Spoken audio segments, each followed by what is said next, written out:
in case anybody has somehow not seen or heard of your work and what you do and doesn't know what this t-shirt is that I'm wearing. I just had somebody the other day, I think I tagged you. They said, Coach, can you explain what Feed the Cats is real quick? And I was like, well, not real quick, I can't, but you might want to just start reading everything that Tony Holler's put out there. So just a quick who you are and what you do. I'm Tony Holler. I always introduce myself as a coach's kid for 63 years. My dad's struggling right now at the age of 86, but he coached for 47 years, and I was his firstborn in 1959. And so, I don't think we had car seats back then or seat belts, but I think as soon as I could ride in a car with him, I was going with him to practices, to games. I was just his right-hand man forever, and I will forever be that. So I think that really defines me. I married a teacher. I taught chemistry for 38 years, retired for 3 now. This is my 41st year of coaching track. And I can say, this is not hyperbole, but I can say that I'm having more fun in my 41st year than I've had in any of my past years, which I think is a testament to Feed the Cats. I think it's when your athletes inspire you, you become a better coach and a better person. And I call it the cycle of hell, I forgot what I call it now, but it is the endless feedback loop. The endless feedback loop. Thank you for stepping in and helping me there. Yeah. It is, we did have a long indoor meet yesterday, so I'm a little foggy, but that endless feedback loop is I think real. And so, yeah. And that's why, I do a lot of traveling now. I call myself kind of like an evangelical preacher. I'm not religious, but it's kind of like I do like tent revivals, because I feel like I can change the lives of coaches, and how I do that is by changing the lives of kids, to see them have a much more positive relationship with athletics, and in particular track and field, is priceless. And kids, they get abused, and man, a lot of them do get abused. They never get redos. They don't get to go back and redo their high school track years or their high school football years. So I think it's important talk. Yeah. Well, I can say for sure, you've really changed my perspective on things. Seeing you at a clinic in Michigan a few years back was really eye-opening for me, and really changed the way that I thought about how I train my athletes, and has had a huge impact on how I coach ever since then. Because I was one of those, want to make kids tough. Everything's going to be hard. We're going to be in great shape.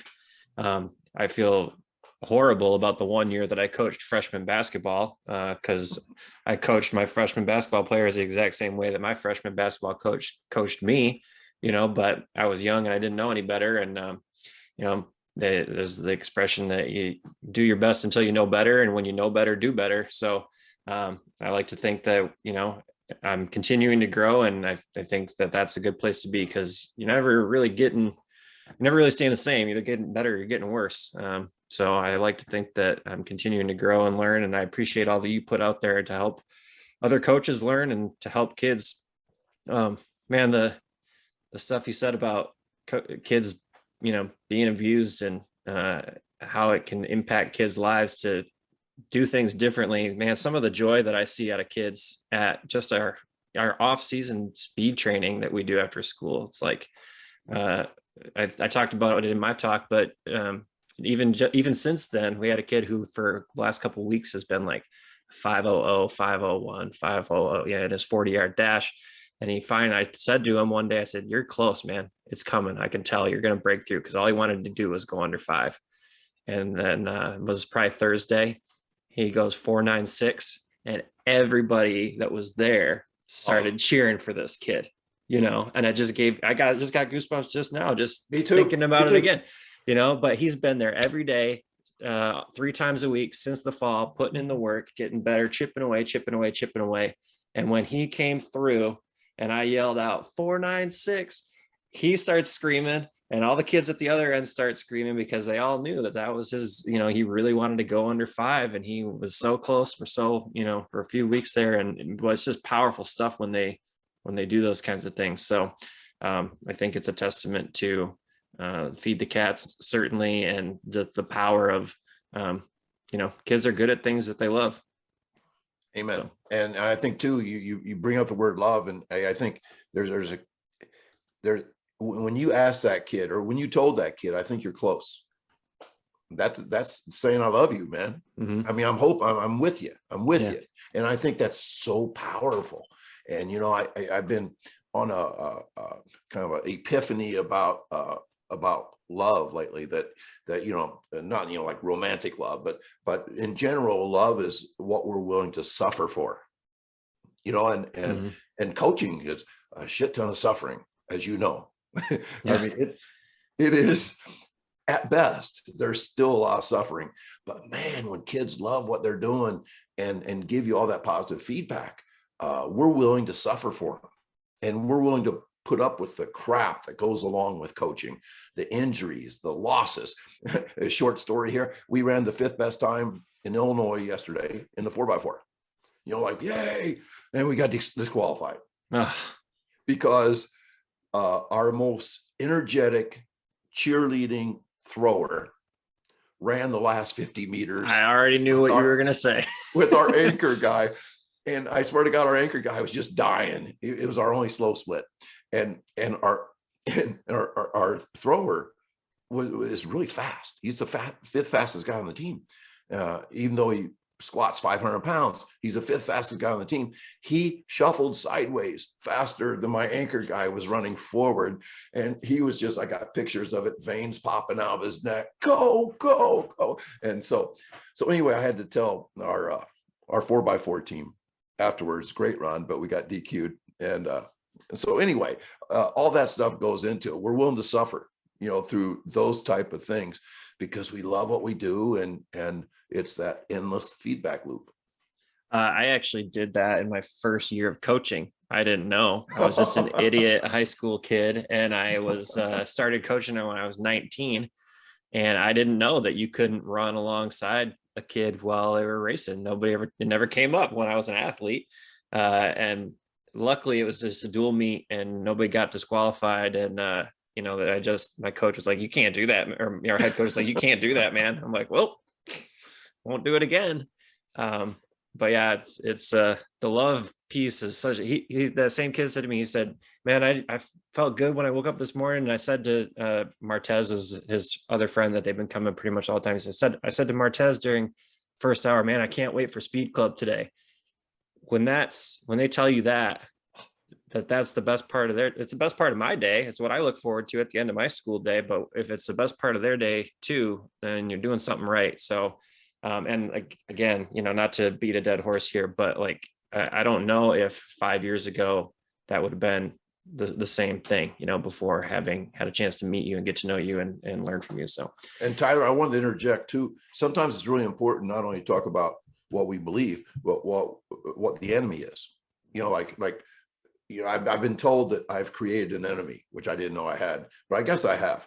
But the hard work traditional coach showed up every day and had to coach a team that was sore and tired and not looking forward to practice. So what kind of a person did he have to be? He had to be a drill sergeant. He had to demand high effort through their pain and suffering. He had to drive them. When the kids would push back, he had to push forward, and I think it makes a monster out of a coach. And, then he goes home and beats his wife. You're just pissed off all the time. You're pissed off all the time. You're worn out. You dread practice, but it's something you have to do to have the glory of the games. And so, and I think, when you talk about coaching burnout, that's why they burn out, is because they're trying to push uninspired kids that hate the shit you're making them do. Mm-hmm. And so it's important to choose sides, which coach do I want to be? Yeah. And who would I want to be coached by, and who would I want my kids to be coached by, so. All right. Well, enough of that, I guess, for now. We'll probably come back to it at some point, but it looks like there were 6 questions submitted. And I'll do full disclosure and tell you when it's one of mine. But, um, so you talked about mechanics a lot in this drill, or in this talk, which is, I haven't seen a lot of your stuff on mechanics specifically. A lot of it's been more on kind of training theory behind feed the cats and how you approach things. And there was some of that too, but a lot of the mechanical stuff, which was really good, and so a lot of the drill work. So one of the questions is on the marching drill. Mhm. What cues do you use to keep kids from just stomping indiscriminately as hard as they can on the ground? I I mean, it's know I've funny. seen kids do that. That's kind of my number one cue is the stomp, because what a lot of my kids will do is like it's just like a continuous, like it's almost like they're running in like a cyclical leg motion, and that's not really what I'm looking for. I'm looking more of I've landed for about 8 months. Ever since I coached this 11-year-old girl in Phoenix, Arizona. Um, this girl was like the snappiest girl I've ever seen in my life. Like so elastic, like every upward motion was like a rubber band snapping through, and every downward motion was a rubber band snapping it down. And I think both of us realized that brute strength is a terrible recipe for speed. Mhm. That the best sprinters are not muscular as much as they are elastic and electrical. So with an elastic and electrical lens, I think that we're always looking for those cues, right? Like how do I get this kid to stop looking like it's continuous motion and be snapping upward, snapping downward? And one of the things that keeps them from being continual motion for me is the cue to stomp. But if they stomp too hard, as you know, that's doesn't look right No, I've either. seen that kid for sure. And yes, and so this is something I learned from a book called, I believe it's called Inside Tennis, that was referred to me by Jamie Monroe. The inner game of tennis. Yes, Yeah. yes. And Jamie Monroe is the world's lacrosse guru, and he's become like my best friend. It's so weird. I'm now consulting with like 6 of the top 10 lacrosse programs in the NCAA, and it's so bizarre because I've never played it, never coached it, never watched it, but yet I can bring my ideas to them. And so, but anyway, he had me read this, and I said, I don't play tennis though, Jamie. So how we might remember the book was good, but we don't really have any takeaways. Well, I have a strong takeaway, and that is the very best thing you can do for somebody's having trouble with their stroke is to have them stand and watch somebody that does it well. And I think the truly brilliant ideas in the world are the simplest. Or it's like just watch somebody. When you watch somebody hit the tennis ball well, 2 minutes later, we're 10% better. Mm-hmm. And so I thought back to, like when we first started doing the Lauren Seagrave speed drills, and I was late to the game. I didn't start doing them until like 1999. And, the onset of Feed the Cats. And what I would do was brilliant. I would have the guy who was best at A-skips go first and go across the field. So my whole line of guys at the goal line could see somebody doing it the way I wanted them to do it. And then I'd say, go, and half of them still sucked at it. You know what I mean? Like freshmen are terrible. Yeah. New guys are terrible.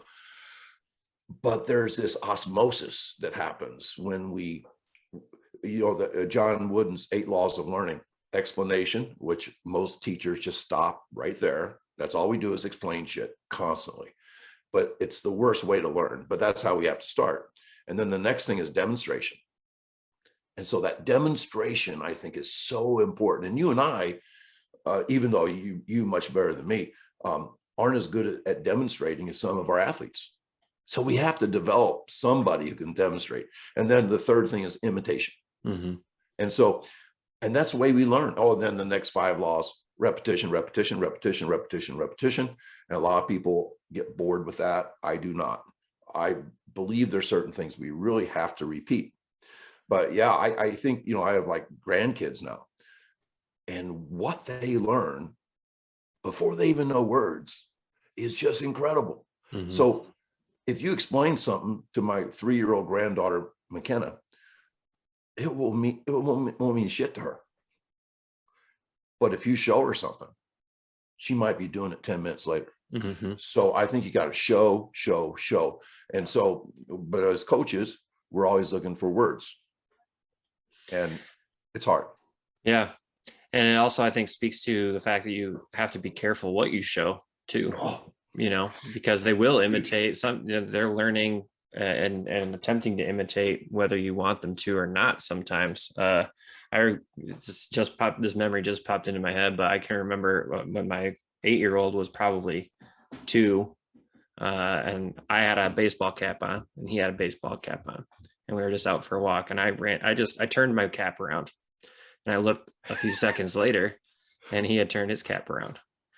And then I was like, well, that's kind of funny. I wonder if it's a coincidence. So I waited a couple seconds and we were still walking. I turned my cap around to the front, and a few seconds later I looked and he's got his cap turned around to the front, you know. So it's a silly story, cute story, but you know, they will imitate what is modeled for them, whether they're 2 or whether they're 16. Yeah. And what, you know, how I said, you know, like, you know, there's this kind of coach, but we have to look at the opposite too. Well, what you just brought up is why I cut in my sprint group. Now, I don't cut from my track team. Anybody that's cut from my sprint group gets to go run distance. They're not fast enough to be in my sprint group. And I don't want terrible technicians around my best sprinters, because, as you say, the negatives get absorbed as well. That's why, I mean, every coach knows, every teacher knows that one bad apple can spoil the barrel. So if you have a bad actor on your team, that's going to rub off. And then probably most important is that I am absolutely insanely focused on our schedule.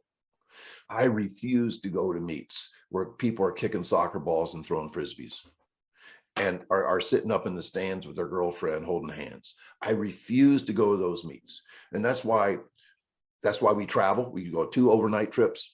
That's why we went an hour and a half yesterday, early morning, all the way up to like the Wisconsin border for a meet. It's a beautiful place too. That helped. But I want to be around the best teams in the state. I want my guys to see people warming up, you know, people that care, people that compete, people that aren't goofing around, because we really become what we surround ourselves with. So as a coach, it's really important that we surround our people with excellence.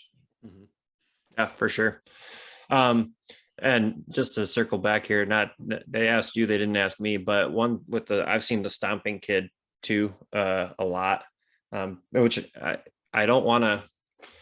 We try to teach them to put force into the ground. So if they're stomping, they're at least listening, right? They're trying to put force into the ground. But from one thing that's helped for me is to push through the ground and to push the ground away. Like it. Yeah. So that they're not just stomping and stopping, but then continuing that push through the ground and push the ground away. And that, for some kids, that works. And you know, it's, as you said, it's practicing it over and over and over again. And eventually they don't look like they're out there just trying to kill the ants that are crawling around on the ground. But pushing through the ground and pushing the ground away has been one cue that has been helpful for some of those kids for me. But anyway, I like that. And, you know, I think it's important to tell people why we march.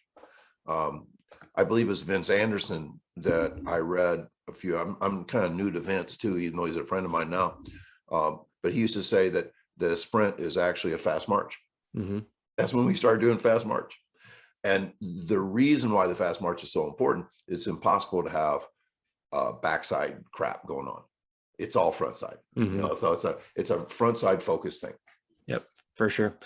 Another drill question. Do you have a progression that you use to teach kids how to bound? Some of them are really terrible at it. Uh, yeah, no, but I'm getting better at cues. Hopefully I'm getting better. 41 years, I'm still not there. One of my cues that I just started this year was a tabletop front thigh. As you know, when you tell kids to bound, many of them just take long, stretchy steps, right? And so my cue is always up and out, not just long, up and out, hang time. But now I'm talking about that flat thigh out in front. And if you're doing that, it's really hard not to make it look right.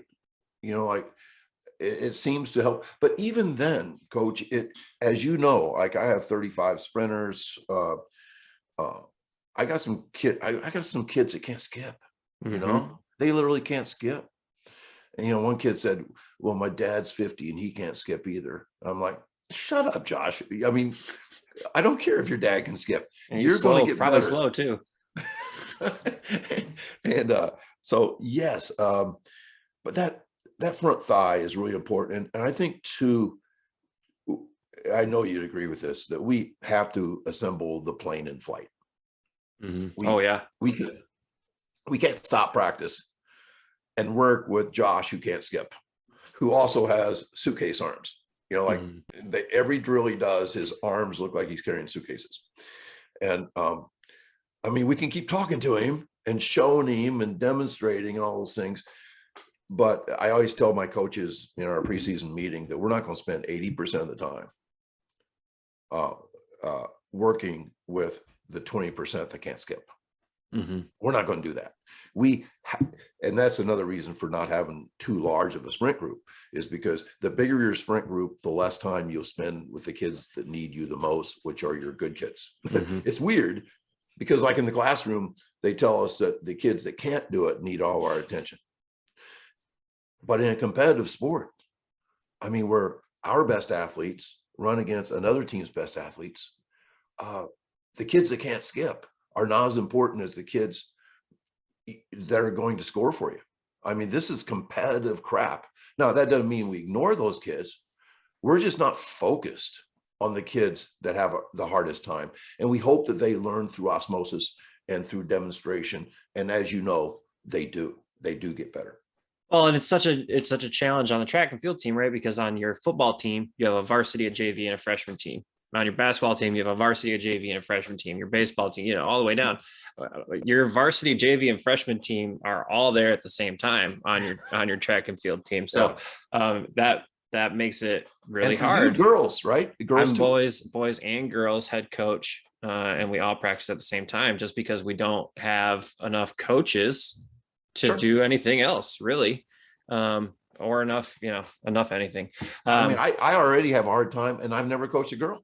Yeah. Because like you say, I have kids that from 14 to 18 and they all have their own problems and all. Yeah.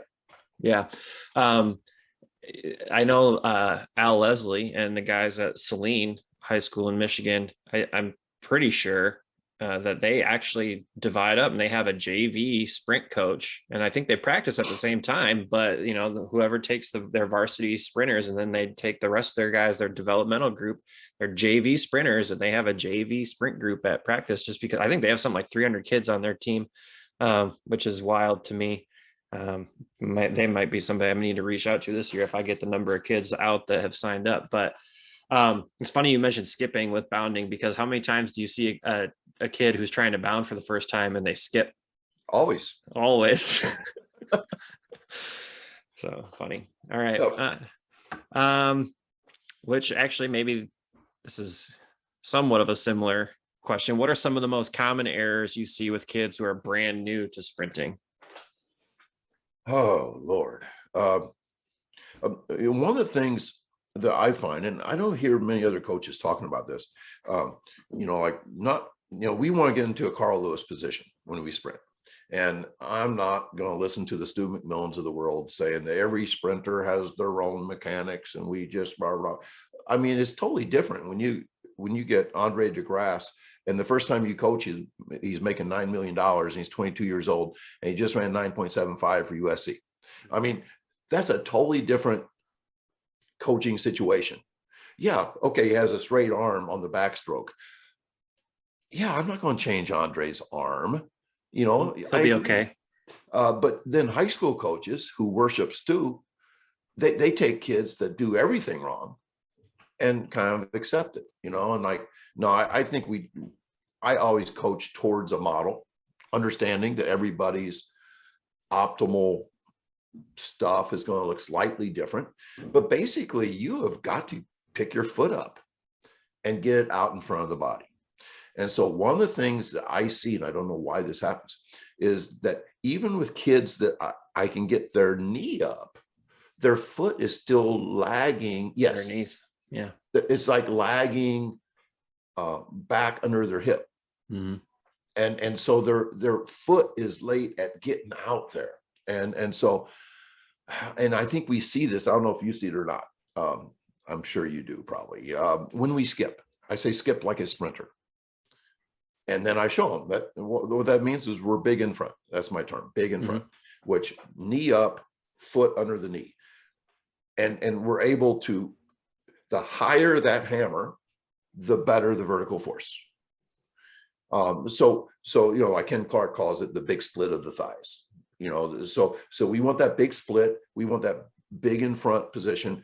And we do not want to leave the foot trailing. Now, if you tell a kid to skip, 9 out of 10 will skip with their heel under their butt. Mm-hmm. They will not skip like a sprinter. Mm-hmm. So that's obvious. That's probably one of the clearest examples I have of what I see when I first start training this stuff. And then of course we see a lot of postural things, you know, that, you know, the lean forward, especially with people that have played other sports, because other sports are acceleration sports. And so if you say, okay, football is acceleration, we don't ever train top speed. Oh, baseball is acceleration, we only train, we no, I think I missaid that. We should not train top speed because it's all acceleration. That's football. Baseball, only acceleration, forget top speed. Basketball, only acceleration, forget top speed. You're going to develop guys that run that run like they're accelerating even when they're not. Mm-hmm. And then of course, I can't let this go, but you know, if you're never at top speed, you're never extending your nervous system to places it's never been. And that nervous system will benefit you in all ways, in the weight room, in skipping and bounding, in acceleration. And that's why I say the speed's the tide that lifts all boats, is because nothing challenges the nervous system like sprinting at 23 miles an hour.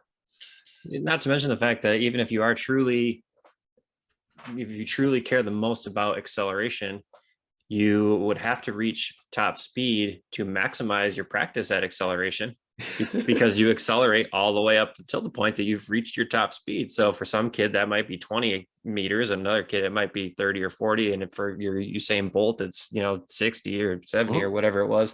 But yeah, anyway, you just the foot under the butt thing, man, that's a tough one, because they feel like they're getting their thigh up to where it ought to be. And it's like, yeah, you are. But and that same kid that I mentioned earlier, who finally had the breakthrough, ran the 4.96. There was a period of time this fall where we do all of our speed training is in the hallway, which is the worst surface in the world to run on. But we don't have an indoor track. We don't have a gym that we can use. So we meet in my classroom after school, and we have about a 50-yard hallway that luckily has about a 45 nice curve at the end rather than a sharp 90 degrees. So we can run a full 40 because they can turn. Yeah. But his shoes were squeaking on the floor because his thigh was coming up, but his foot was underneath his butt. So then when he would come down, his foot was actually traveling forward in a braking force, and I could hear his toes squeaking on the ground. And I'm like, Jakari, what's going on, man? And sure enough, once we got that fixed, is when he started to progress again and start to make those strides towards having a bit of a breakthrough. But yeah, it's so funny. And that's something, you're talking about the foot landing with a squeak coming forward. And I'm using the word all the time these days, called stabbing the ground. Mm-hmm. You're stabbing the ground. Whereas like, I love Jonas Dodu talked in acceleration, that acceleration are not just long, hard pushes. It's a violent push, mm-hmm. which is more of like a whack. That's a whack is an onomatopoeia, a word that sounds like what you're doing. Mm-hmm. Whack. I think of like an axe or a hand axe hitting a tree. Whack, whack is like a violent, it's not a breaking squeak. Yeah, it shouldn't be.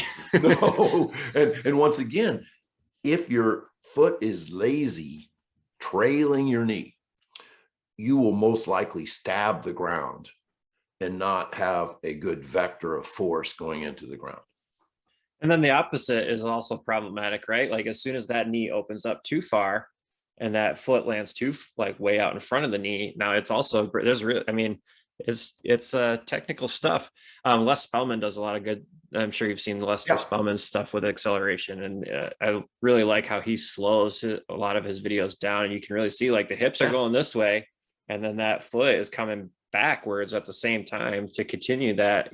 When I push backwards, my body goes forward. I think he does a good job explaining that. Les and I, this is kind of cool. I've never met Les, but we are having the first ever Simply Faster clinic in Fort Lauderdale, May 25th.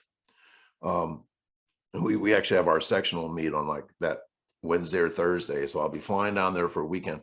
And there's going to be Tony Villani, like the king of agility. Yeah, XP. XP. And Les Spellman, me. Les Spellman, of course, is like the king of acceleration. Me, like the max speed dude. And then Joey Gracio, the weight room king of speed and power. Florida Atlantic, right? Florida Atlantic. So the four of us, just the four of us, are going to hang out, and I think they're going to cap registration so that people will have an opportunity to interact, to not just present. And that's Memorial Day weekend, right? It's like the 25th, so it could be. I think that's Memorial Day weekend. We have is there a team state meet in Illinois? I don't think there is. Like that ITCA does, separate from IHSA. Oh, by the way, that Florida thing's May 21st. Okay, the weekend. May 21st, because the next week is our outdoor state meet. It's May 21st is the clinic down in Fort Lauderdale. It has not been announced and everything yet. So if you've heard about it today, you're the first people in the world to hear about it. So our state meets the next week. And you just asked me if we have a state indoor. No. So in Michigan, we have our, regular state championship, but there's also it's not MHSAA, it's MITCA that puts on a team state meet. And the way that you qualify is by winning your regional as a team. Yep. Does Illinois have that? I can't remember. I really pushed hard for it about 8 or 9 years ago. And the state finally said the same thing they said to you guys, like, your association, or a group of private people can say, yeah, we're having this, the team state, like wrestling does that in our state. Why not have track do that? Well, what happened was I was all gung ho with it. And we sent out, a feeler to like the 16 teams that won sectionals. We call them sectionals in Illinois. Yep. I think we sent them out to everybody got first or second, at their sectional, and only about 60% said they'd attend. And the problems are post-graduation, holding the team together. And then the second thing is, as you know, football coaches, even the good ones, are not going to wait an extra week. Yeah. You know what I'm saying? Mm-hmm. I mean, if they could start on Saturday night at midnight of the state track meet, they would do it then. I mean, like, football coaches are just crazy. This is a crazy story about football. I like our football coach, but damn, last year we had played 6 games in the spring, March and April. 6-game season. Yeah, that's right. Really, yeah, great. Yeah, really helped our I track. remember that. Yeah, it really was awful. And so I'll be damned. I'm like, well, at least they're not going to be in a hurry to do summer work. Yeah, right. They were out there with whistles and clipboards, running offense, throwing passes in the middle of our track practices out on the turf and calling it conditioning. It's like you had a spring football season and now you're having spring practice. No, it's not practice, coach, it's conditioning. I go, anything with whistles and footballs and offensive sets, that's not conditioning. And it's going on during my track practice. And I just lost my 5th best sprinter to football because he thought he was missing out. So we all have those problems. Yep. But they shouldn't happen. Yeah. I forgot about that, but so when I was in Illinois, I was the head girls coach at Monticello High School, and Cully Welter is the head boys track and field coach there, and he's also a Hall of Fame football coach there. Yes. He was, and so yeah, last year I remember texting him in the spring when everything was going on. He's like, "Well, I'm coaching spring football and track at the same time right now." Same time.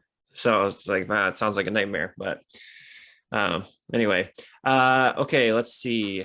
Scrolling back. Okay, this was a question from me.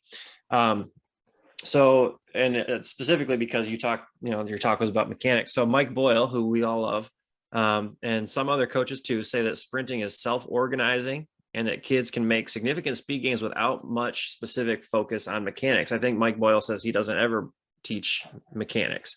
So what's your take on that, and how much return on investment do you feel like comes from focusing on mechanics?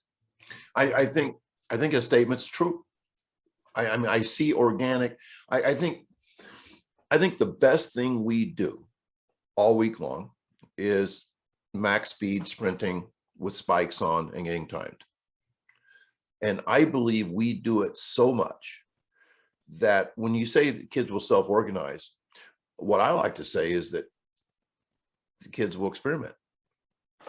That they will, like they'll run fast and I'll say, damn, did you do something different? So I really focused on like big, looser arms. I'm like, hey, you learned something. And then a kid will run real slow. I say, God, what happened to you? And usually it's like, oh, I squatted really hard yesterday, Yeah. But sometimes they'll say stuff like, well, I read your article on vertical force. So I really tried to put in lots of vertical force into the ground.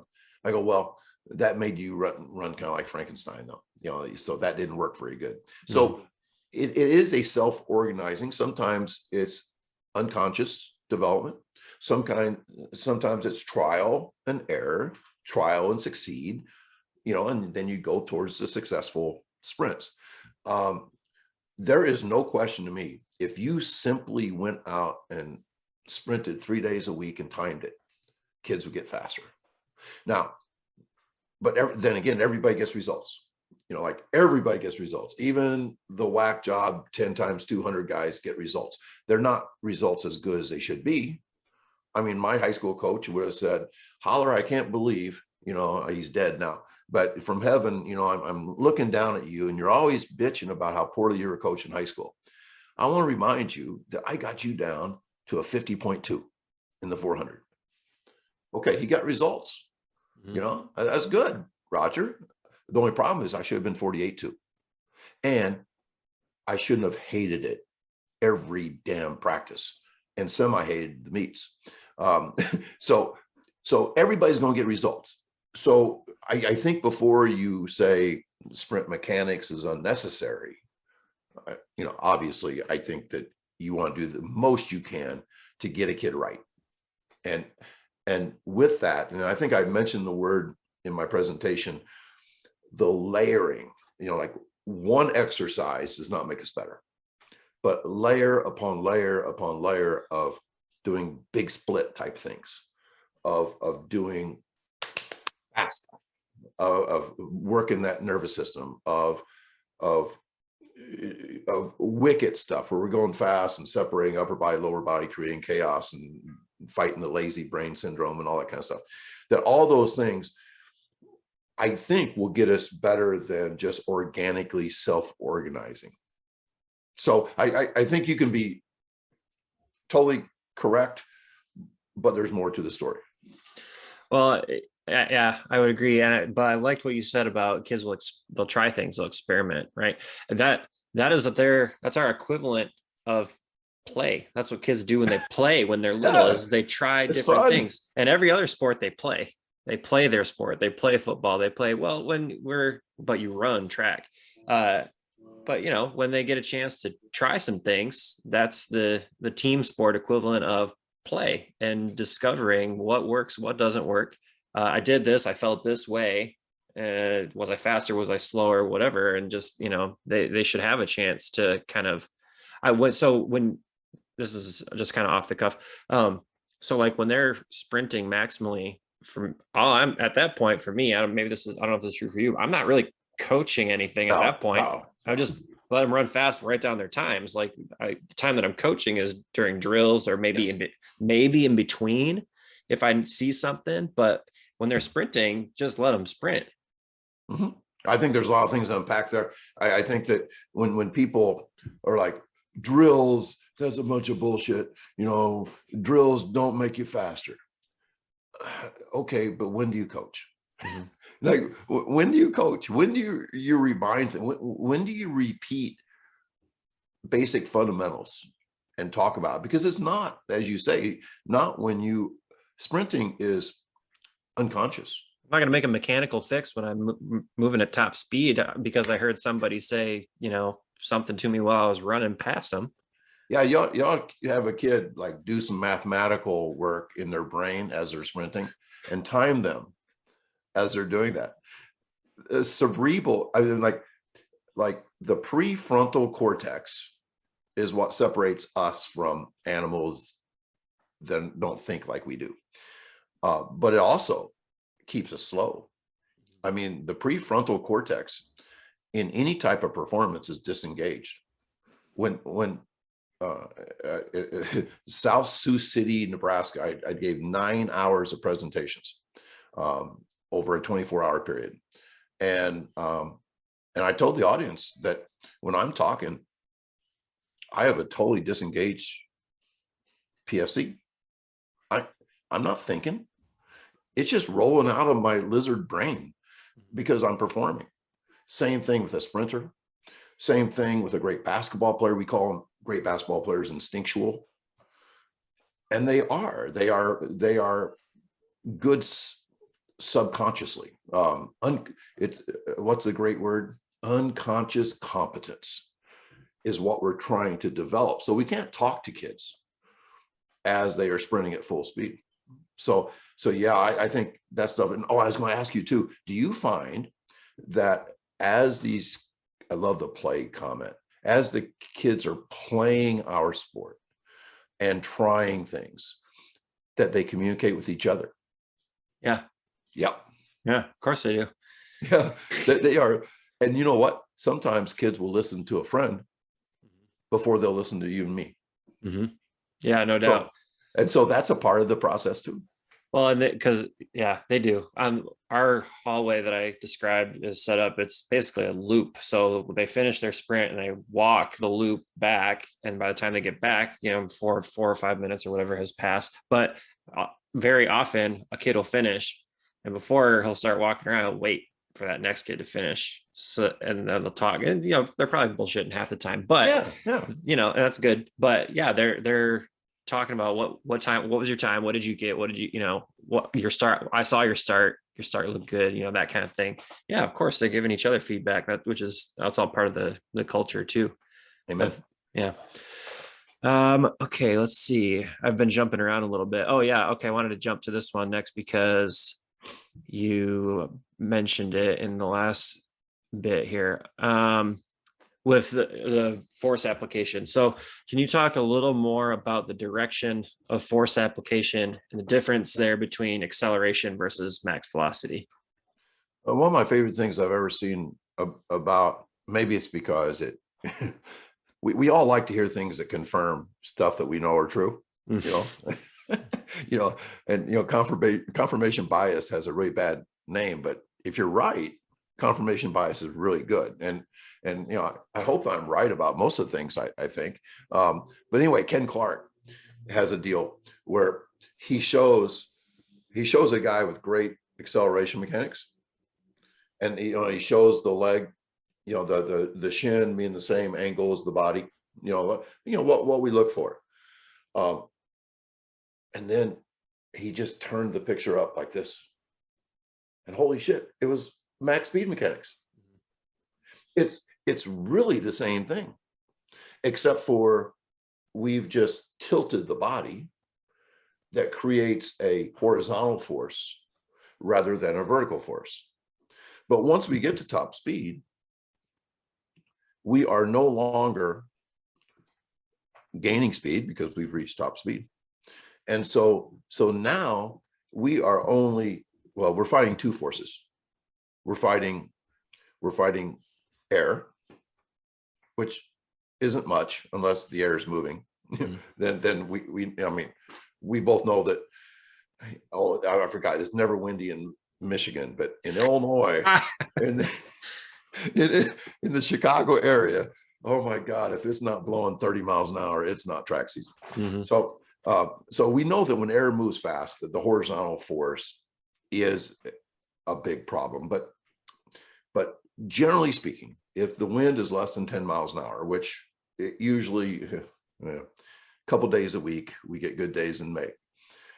If that's the case, then the effect of gravity, the other force, is, I don't know, 10 times, 20 times a bigger force in slowing us down than the air. So our force at top speed becomes very vertical, whereas, it sounds almost like crazy redundant. Everybody knows this, but I can remember 30 years ago when this stuff would have lost me. I just believed you had to go out and run, Mm-hmm. So anyway, horizontal first, the horizontal in acceleration, much more vertical in upright top speed sprinting. But that does not mean there's not some vertical force in acceleration and some horizontal force in max speed sprinting. So I think that's why, Stu McMillan uses the word shapes. And it's one of the few things I quote him on. But he talks about shapes a lot, mm-hmm. And I think, the shape of acceleration is really important, because if you have the shape right and you have the big split of the thighs in acceleration, you're able to whack the track behind you. You're violently pushing the ground behind you. And then the exact same thing happens when you gradually, that's of course one of the craziest things that so many coaches and athletes do. They like replay a 100-meter dash in the Olympics like 10 times, hoping they'd learn something. And they see everybody pop up at the 30-meter mark. And so they tell their kids to stay low to the 30-meter mark and then pop their head up. and of course, bent bodies don't produce very good force, So Stu does talk a lot about, gradual elevation to come up and out. And the fact that coming out of the blocks, even 45 degrees is not achievable for high school kids. The weaker you are, the higher you have to come up. Bush Exnator talk, I think that's where I got that, is that the weaker the athlete, the younger the athlete, the more upward component they must have. But yet, what do young track coaches tell young kids? Stay low. Mm-hmm. and that just totally ruins them. So they need to come up and out and gradually get to, and I think too that there's so many acceleration things out there, like you even mentioned, like, it is absolutely true that Usain Bolt, when he ran 9.58, did not reach his top speed of 27.6 miles an hour until the 60 to 70 meter segment. Split, yeah. Yep. But the previous two were pretty damn fast. Yeah, I think it was 0.81 for that 60 to 70. I think it was 0.82 for the previous 10. So yes, we can say he's still accelerating at 60. But what I say is that when you hit 98, 99%, you're pretty much max speed, upright sprinting. And so we can argue like a little minutia like that. And I have found, for about 10 years, I timed 40s with a stopwatch and timed the final 10 meters with Brower for a long time, and then free lap. And now that I've gone to separate those two, I am not seeing anybody running faster 10s because they have a little more run in, which leads me to believe that a high school athlete, is at top speed in 25 to 30 yards, even elite. I'm like, Marcellus was probably the only guy that would have been slightly restricted by a 25-yard run in. It probably would have helped him to get back a little further. But he was a 10.31 guy, so yeah, if you have to hit speeds that nobody else is hitting, it will take you a little longer to get there. And interesting too, just throwing out the acceleration stuff. Marcellus at the 30-meter mark, when he set the state record, I swear to God, there was 9 guys, 9 lanes in a straight line. There was no differential. He was a great accelerator, but he did not separate himself until about the 40 or 50-meter mark. And that's once again why I think that max speed, max velocity stuff is really important. Yeah, I would agree. I'm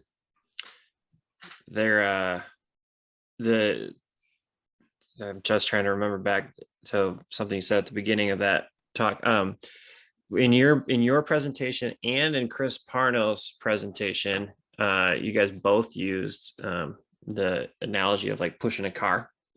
And obviously, as you said in your talk, those are slow pushes if you're pushing a car, but the angles are right. But one thing that he said that it's an analogy that he uses is that, when you're starting to push a car, your angles are here. Once that car is rolling though, you can stand up because all you have to do is keep it moving.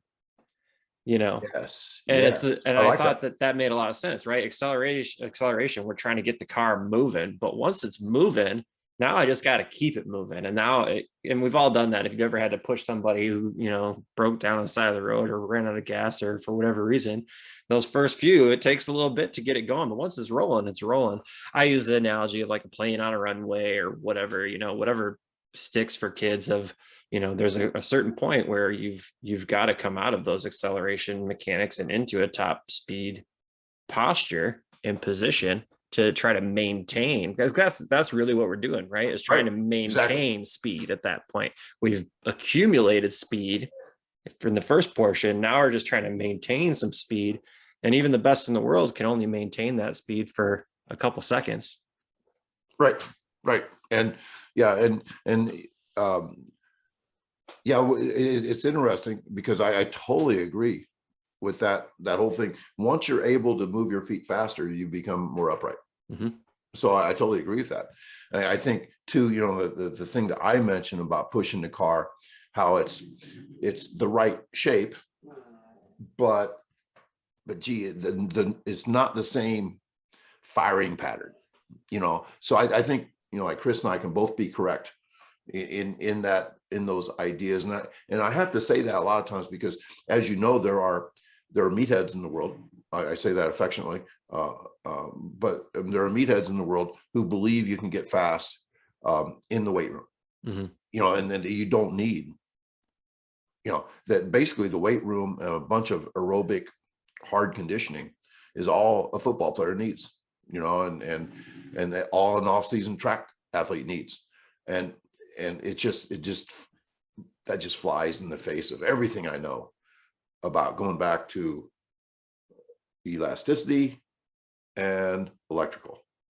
You're not addressing the two most important things in sprinting if you are force-based, where force is the only thing that matters and not the rate of firing, not the tendons and rubber bands. Yeah. All right. This is the last question officially, but we got a couple people hanging out, so if there's follow-up questions, we can do that. But coming back to the that sort of tabletop position, what role do you think hip flexor strength and hip flexor mobility play in a kid's ability to perform good front side mechanics? Hip flexor is so interesting. We've had three, this is crazy, 3 first-year track athletes with hip avulsions in the past 2 years. And in the previous 20, like none. Mm-hmm. And I think that's COVID. Yep. I think it is. There's a lot of, I think, stuff out there that people pass on as science or something. Mm-hmm. I'm a science teacher, but I know that, even, there's scientists that say that, global warming is a bunch of shit too, but they're outnumbered 100 to 1, mm-hmm. So, I mean, yeah, you have to get through all that crap. But I really think that if you're not stressing tendons and ligaments, you are setting yourself up for injury. And I think when you're sitting, not stressing, I'm like, right now I have more concern. I used to say, people say, what about shin splints with all that sprinting you do on a hard surface? I'm like, we never have shin splints. Maybe one sprinter a week will say my shins are a little sore. Now it's like 50% of my kids. So I just wonder what's changed. Is my volume hasn't changed. It's less, if anything. And I think they have missed out on hundreds of opportunities to stress, where muscle meets bone, where the ability of the tendon and ligaments to be stressed, just like anything. If it's not stressed, it's going to get injured. Now, hip flexor strength, I don't think there's anything in the weight room I would ever do to improve that. I think that the specific type of strength needed for sprinting and hip flexors would come from the stuff we do. Mm-hmm. I think that overall, our hip flexors, COVID, if you take COVID out of it, our hip flexors are extremely functionally strong. I don't know how much weight people could lift, with a knee up or something on some stupid machine, but we are getting very specific in what is required because we are sprinting at max speeds. I will throw this out there too. I believe that sprinting is the greatest core exercise in the world. If you think about moving the arms and legs as fast as they can go, while the core stays stable, holding the head up in good posture, there's nothing more functional than sprinting for core. But people want to have all these core exercises, because that's what magazine articles are made of and stuff, like 6-pack abs and stuff. And like people do planks, mm-hmm. and I'm just hyperbolic on that, but I'm like, hell, whoever invented planks? We don't do planks. And I said that online one time, and Chris Harriet, great coach up at Arrowhead High School in Milwaukee area, said ever since we did away with planks, we have no hip flexor problems. And that's not science. That's just anecdotal. It's just a story from one guy. I think I heard Corfus say that one time too. I think he agrees. He is not a plank guy. And like if you think about it, how did planks become a part of our practice? But you think about what is necessary in sprinting: fast arms and legs with a stable core. That's not a plank. That doesn't seem athletic to me at all.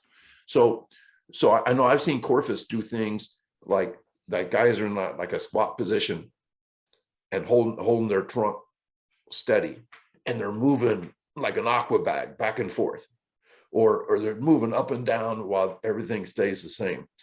And to me that makes much more sense. But what makes the most sense is to sprint more, and that's what he does too. It's funny.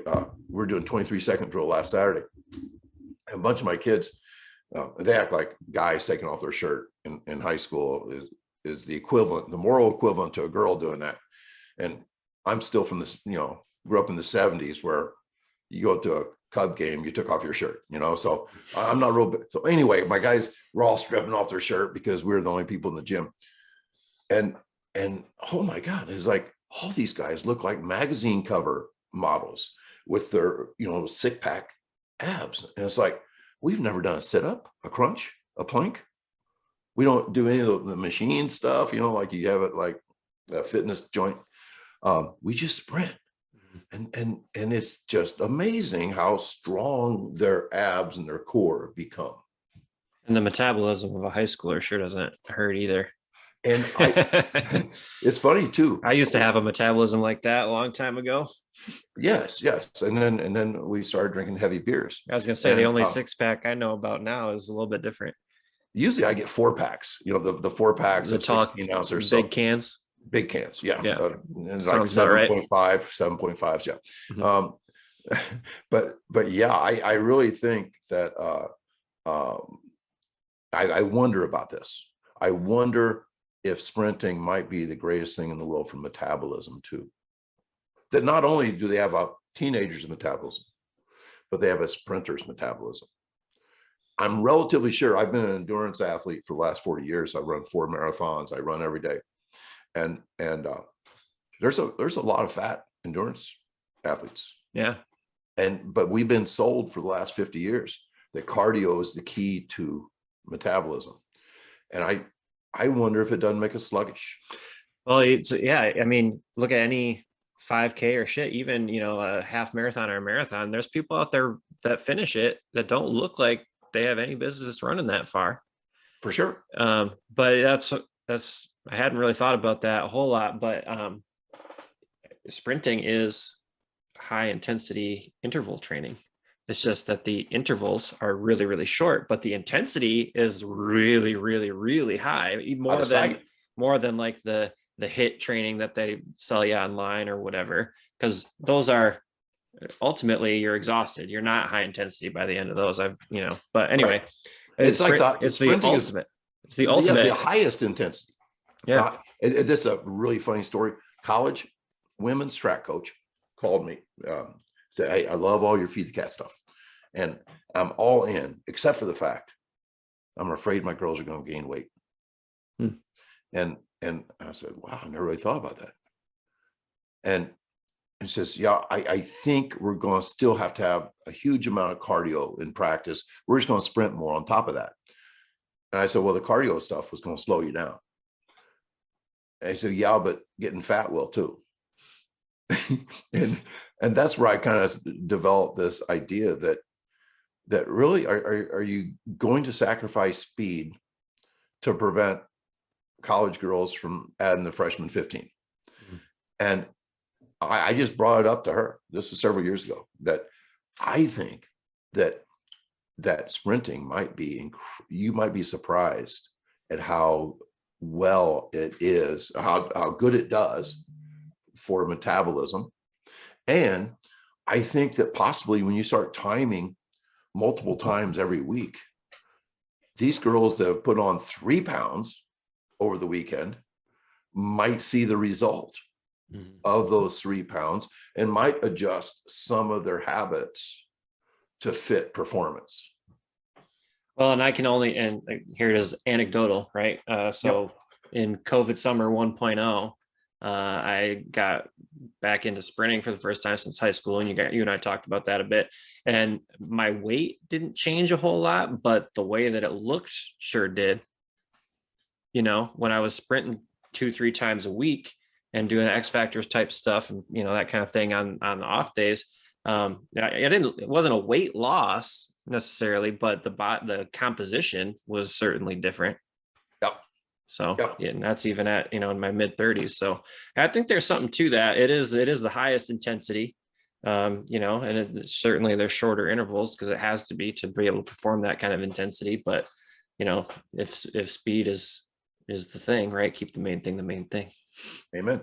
So, all right. Well, those are the official questions that were sent in, and we do have a couple people here. I think that's Ryan and Heather Douglas, I think.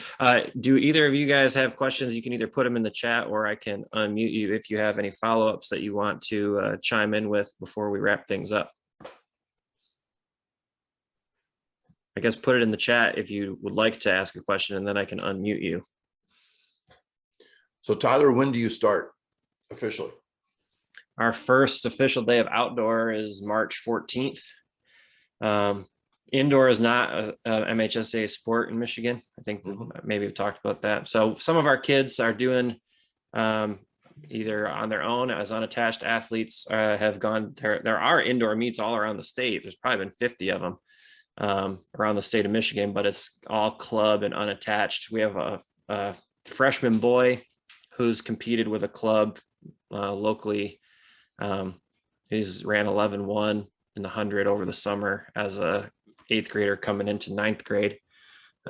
So yeah, I'm pretty excited to be able to work with him this year. And he's competing in the 60 and the 200. And then we had a distance medley relay team who qualified for our unofficial indoor state meet, things like that. But yeah, so we've been training 3 times a week, speed after school with our sprinter, jumper, hurdler groups, who are the kids who are not in season, and then our distance runners, they never stop running. But officially March 14th is our first day, and we'll see how many of those 250 who signed up actually show up.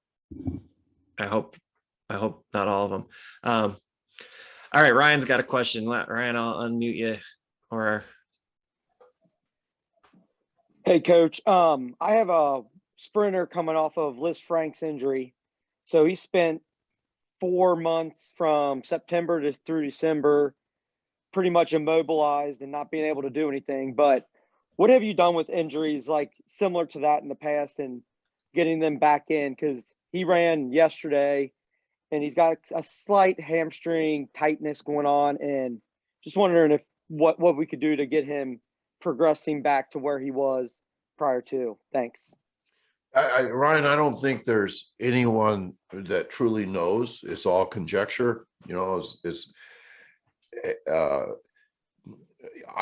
My general rule of thumb is that if a guy is coming back from injury, we do not run him unless he feels healthy. For example, if your kid ran yesterday and is a little sore today, he doesn't run again till he's not sore. That's that's new school. I mean, like old school is like, you got to get back, man. You need to just push through some pain. There's going to be some suffering in the rehab, but I just don't. I have not had any luck with that. And then like for example, we'll do stuff like we'll do our speed drills, and so kids that are coming back from injury, they're told to do whatever speed drills you can do that are that don't hurt. And they'll say stuff like, well, coach, when we do those box jumps, that kind of hurts my knee. Well, don't do box jumps. And it's like, well, what should I do instead? like, damn, do high knees or something. Just do something else, or walk. Just walk through things.